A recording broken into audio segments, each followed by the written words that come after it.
ரூ. 1500 மதிப்பு கொண்ட ஒரிஜினல் கருங்காலி மாலை நம்ம கிட்ட ரூ. 1100 மட்டுமே. பாலிஸ்டர் மாலையும் நம்ம கிட்ட இருக்கு. 8 mm பாலிஸ்டர் மாலை வேணும்னா ரூ. 1400 வரும். கேஷ் ஆன் டெலிவரி நம்ம கிட்ட கிடையாதுங்க. ரொம்ப நம்பகத்தன்மையா தினமும் வந்து பாத்தீங்கன்னா நிறைய பேர் வாங்கிட்டு இருக்காங்க. மாலையிலேயே பல வகை இருக்குங்க. ஃபர்ஸ்ட் குவாலிட்டி மாலை இந்த ரேட்டுக்கு உங்களுக்கு எங்கேயுமே கிடைக்காதுங்க. கான்டாக்ட் 88 70 10 75 27. ஹலோ விவோஸ், ரஷ்யாவினுடைய எதிர்க்கட்சி தலைவர் மற்றும் ஊழல் எதிர்ப்பு பிரசாகாரமான அலெக்ஸ் நவால்னியினுடைய தகவல்களை தான் இந்த பதிவில் நம்ம பார்க்க போகிறோம். அதிபர் விளாடிமிர் புதினுக்கு எதிரான முக்கிய முகமாக பார்க்கப்படக்கூடிய இவரை பற்றிய சில சுவாரஸ்யமான தகவல்களை தான் இந்த பதிவில் நம்ம பார்க்க போகிறோம். வீடியோக்குள்ளே போகிறதுக்கு முன்னாடி நீங்கள் இன்னும் நம்ம சேனலை சப்ஸ்கிரைப் பண்ணாமல் இருக்கீங்கன்னா மறக்காமல் சேனலை சப்ஸ்கிரைப் பண்ணிக்கோங்க. கூடவே பக்கத்தில் இருக்கிற பெல் ஐக்கானையும் கிளிக் பண்ணிக்கோங்க.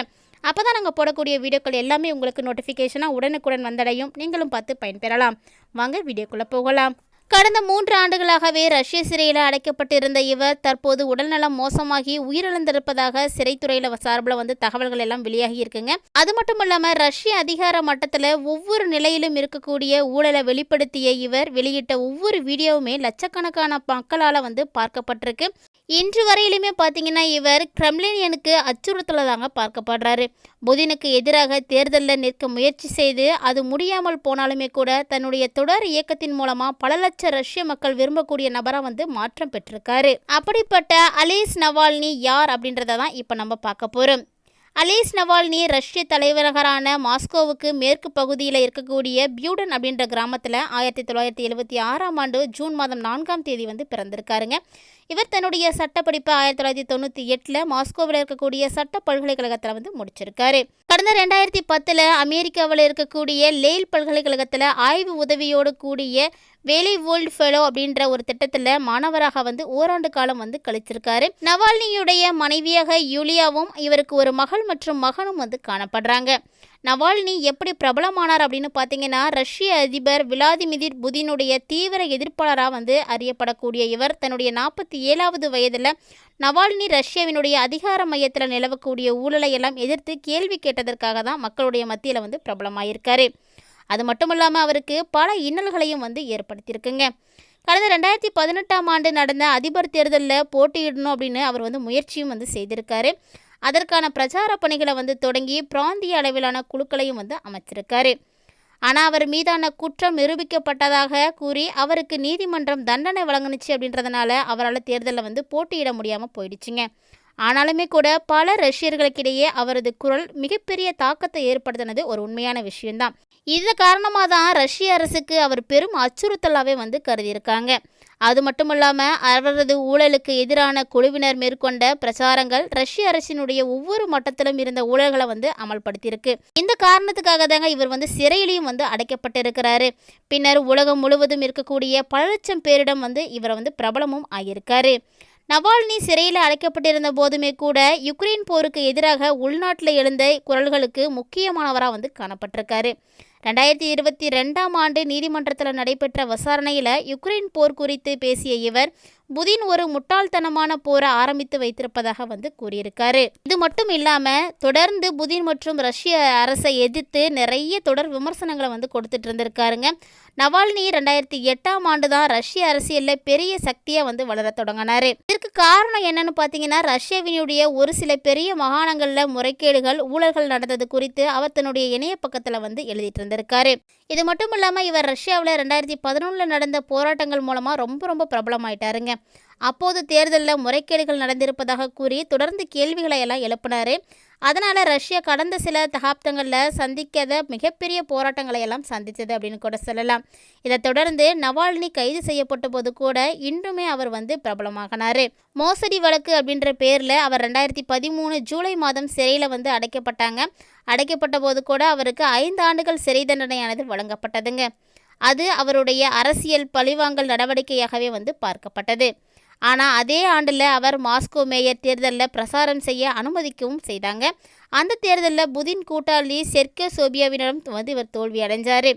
அதற்கு காரணமாக 2 பேருக்குமே தொலைக்காட்சி ஆகியவற்றை பயன்படுத்த அனுமதியானது மறுக்கப்பட்டது. அதாவது 2 பேத்துக்குமே பிரச்சாரம் செய்வதற்கு இணையதளம் மற்றும் வாய்வழி பிரச்சாரம் மட்டும்தான் செய்ய முடிஞ்சதுங்க. அதோட மட்டுமில்லாமல் இவருடைய ஆதரவாளர்கள் எதிரியினுடைய வெற்றிக்கு ஒரு நாடகம் அப்படின்னு வந்து கூறினாங்க. இது மட்டும் இல்லாமல் நவால்னி தொடர்ந்து புதினுடைய கட்சி மீது புதிய ஊழல் குற்றச்சாட்டுகளை எல்லாம் சுமத்திட்டு வந்திருக்காரு. ரஷ்யாவுடைய ரத்தத்தை உறிஞ்சி எடுக்கக்கூடியவர் அப்படின்னு அதிபரை வந்து குற்றம் சாட்டினாரு. இவர் ரொம்பவே எளிமையான ரஷ்ய மொழியில் பேசுனதுனால வேகமாக ரஷ்ய இளைஞர்களுடைய குரலாகவே வந்து உருவெடுத்தாருங்க. அது மட்டும் இல்லாமல் ரஷ்ய ஊடகங்களை பொறுத்த வரைக்கும் மிகப்பெரிய தாக்கத்தை எல்லாம் ஏற்படுத்தினார்.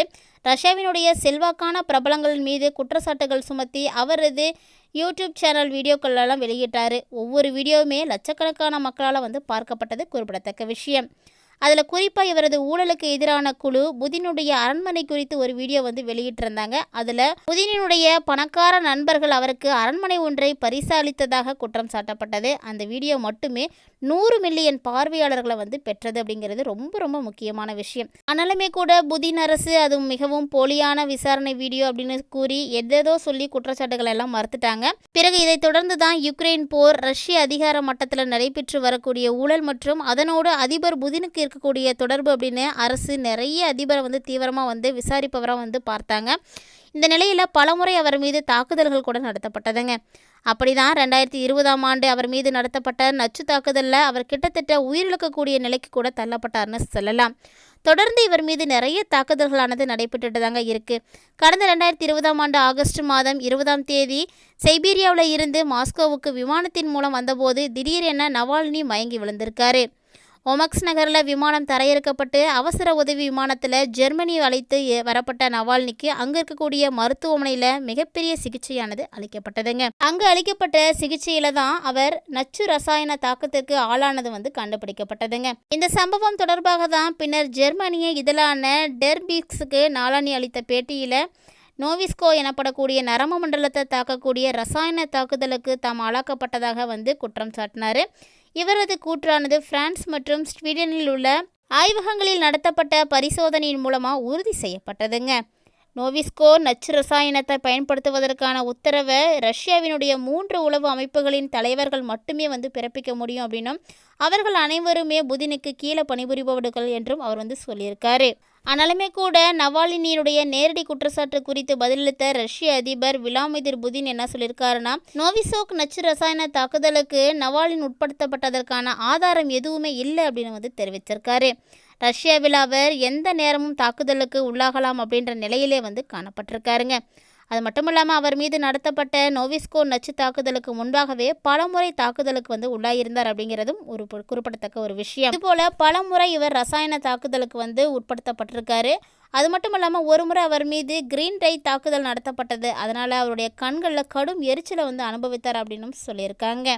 இதனோடு 2013ஆம் ஆண்டு மோசடி வழக்கு ஒன்றில் இவருக்கு 5 ஆண்டு சிறை தண்டனையும் வந்து விதிக்கப்பட்டதுங்க. யாருமே எதிர்பாராத வகையில் தேர்தலில் பங்கேற்பதற்காக அவர் சிறையில் இருந்து வெளியே வந்து அனுப்பி வச்சாங்க. இந்த தண்டனையை வந்து நிறுத்தணும் அப்படின்றதுக்காக வழக்கு தொடர்ந்து நடந்து வந்த நிலையில் அதே விதிமுறைகளை மீறியதாக அவர் மீது மீண்டும் குற்றம் சாட்டப்பட்டு, அதாவது 2020ஆவது காலகட்டத்தில் வழக்கமான காவல் நிலைய வருகையை அவர் வந்து கடைபிடிக்கல அப்படின்னு கூறி மீண்டும் அவருக்கு வந்து சிறை தண்டனையை வந்து கொடுத்துருக்காங்க. இப்படி இவர் சிறையிலேயே தன்னுடைய காலங்களை வந்து கழிச்சிருக்காரு. மேலும் இவருக்கு எதிர்வாதம் செய்யக்கூடிய நாவால்னியினுடைய வழக்கறிஞர்கள் அவர் அந்த நேரத்தில் தான் நச்சு தாக்குதலுக்கு உள்ளாக்கியிருக்கார் அப்படின்னும் சொல்லியிருக்காங்க. இப்படி கடந்த 10 ஆண்டுகளில் ரஷ்யாவினுடைய மிக முக்கியமான தலைவராக கருதப்பட்ட அலெக்ஸ் நவால்னி இறுதியாக ஆர்க்டிக் வட்டத்தில் இருக்கக்கூடிய ஆர்க்டிக் பீனல் காலனி சிறையில் வந்து அடைக்கப்பட்டிருந்தார். இந்த நிலையில தான் அவர் சிறையிலேயே இறந்து விட்டதாக தகவல்கள் எல்லாம் வெளியாகி இருக்குங்க. இது குறித்து எமோலோனெட்ஸ் பிராந்தியில் இருக்கக்கூடிய சிறைத்துறை அறிக்கையை ஒன்றை வந்து வெளியிட்டிருக்கு. அதன்படி வெள்ளிக்கிழமை நடைபயிற்சிக்கு சென்று வந்த நவால்னி உடல்நலமுற்று காணப்பட்டதாகவும் திடீரென்று அவர் சுயநினைவுற்று விழுந்து விட்டதாகவும் வந்து தகவல்கள் எல்லாம் வெளியாகியிருக்கு. மேலும் அவசர சிகிச்சைக்காக மருத்துவர்கள் வந்து உடனே சிகிச்சை அளித்தும் கூட பலனின்றி அவர் இறந்து விட்டதாகவும் அதில் வந்து குறிப்பிட்டிருக்காங்க. அவரது மரணத்திற்கான காரணங்களை கண்டறிய மருத்துவர்கள் முயன்று வருவதாகவும் சிறைத்துறை வந்து கூறியிருக்கு. இப்படி அவருடைய இறப்பை குறித்து தெரிவித்திருக்கக்கூடிய விஷயங்களில் அவருடைய மனைவி யூலியா என்ன சொல்லியிருக்காங்கன்னா, இந்த செய்தியை நம்புவதா அப்படின்னு எனக்கு தெரியல.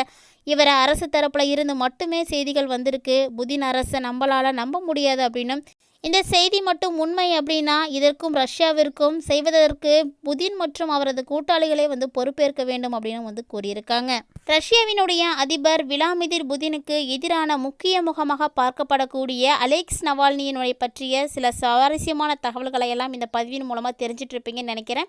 இந்த வீடியோ உங்களுக்கு பிடிச்சிருந்தா லைக் பண்ணுங்கள், ஷேர் பண்ணுங்கள், மறக்காமல் கமெண்ட் பண்ணுங்கள். இது போன்ற சுவாரஸ்யமான தகவல்களை எல்லாம் உடனுக்குடன் தெரிஞ்சுக்கிறதுக்காக நம்முடைய சேனலை சப்ஸ்கிரைப் பண்ணிவிட்டு தொடர்ந்து ஃபாலோ பண்ணிக்கோங்க. மீண்டும் இது போன்ற மற்றொரு சுவாரஸ்யமான பதிவில் சந்திக்கலாம்.